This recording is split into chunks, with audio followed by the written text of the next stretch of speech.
That's my car again. My dog's gonna kill you in a minute. Your coat's gonna rip you to shreds. You're an idiot. Come on, mother.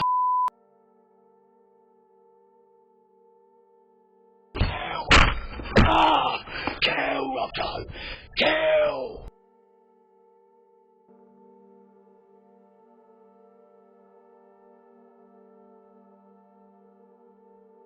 It was my first day in the room, and I can just remember the panic in her voice as she was trying to say what had happened and trying to keep her calm, especially when she's facing the worst day of her life because her husband's just been stabbed.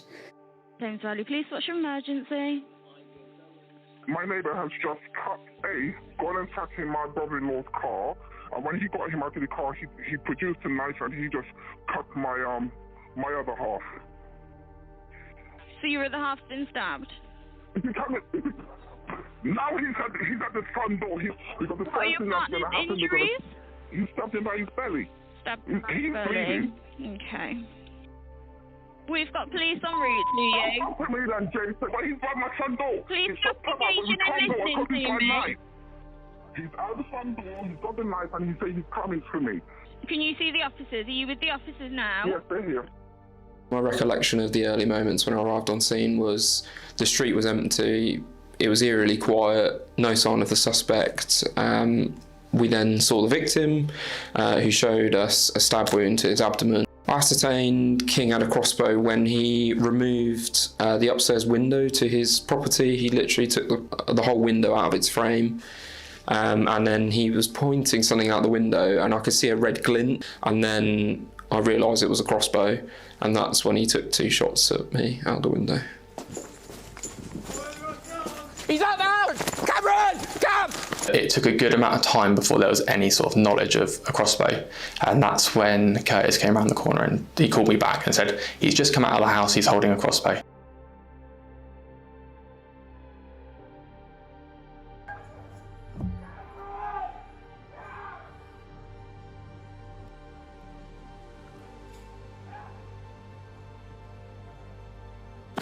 He's out with the throat! I think he shot me. Oh, just run, just run. Just run. Guys, get back in your house, he's got a crossbow. Yes, get out of here now. I knew something had impacted me, but my adrenaline was so high that the pain wasn't really there. I kind of first realised I was bleeding quite a lot when I could feel it running down my leg. And then I touched my leg with above my trousers, and my whole palm of my hand was red where it had gone through my trousers already. So I thought, yeah, I'm losing quite a lot of blood at the moment.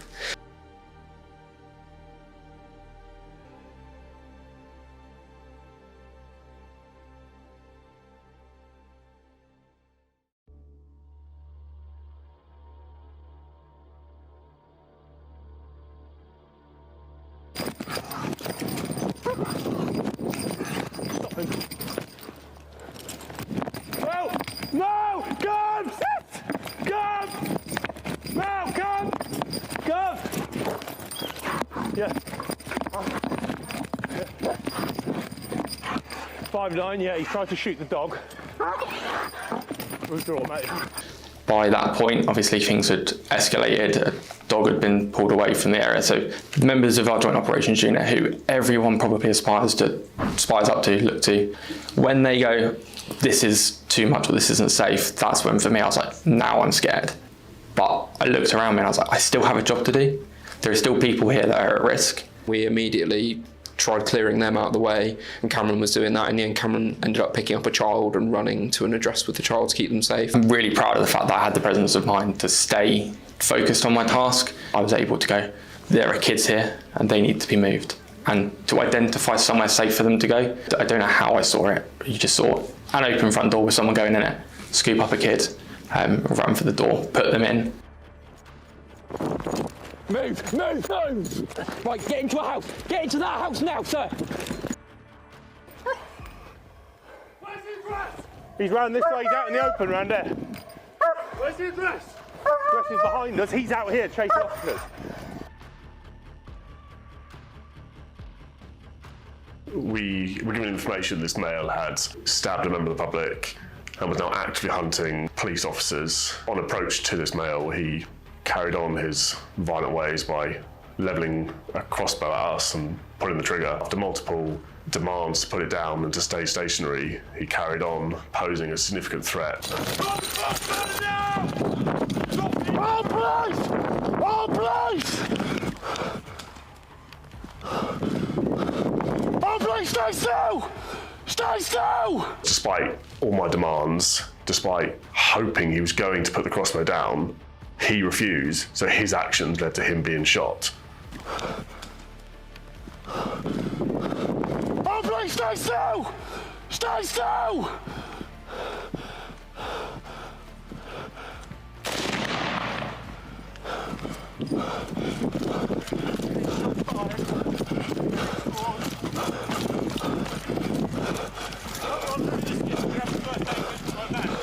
Drop it! Yeah, paramedics now, he's got the crossbow.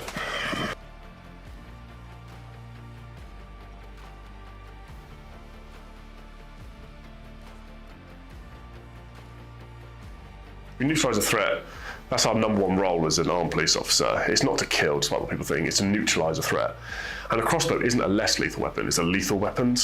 A crossbow bolt can do as much damage as a bullet, if not more, because it carries the weight behind it. He can be behind cover with very limited view on himself and still kill someone very easily. Rather than be a knife or a sword, we have to be within feet. Is this secure? As soon as he was restrained and safe, we went straight into welfare. Put some pressure on that now, please. I've got a tourniquet. Do it. Right. All right, mate? How you doing? You all right? Yeah, good man. There was a lot of blood. My two colleagues that turned up initially on scene were covered in my blood. That's how much blood I'd lost. And when we got to the hospital, the doctor had a feel of it and said I was really lucky it didn't strike an artery. It was a couple of centimetres away from hitting an artery in the back of my leg. For a major incident, this is the type of call that you dread, really. Member of the public that's been stabbed, a police officer that's been shot as a result of attending to that incident, and then the suspect also being shot by police. I still find it incredible that nobody lost their life on that day.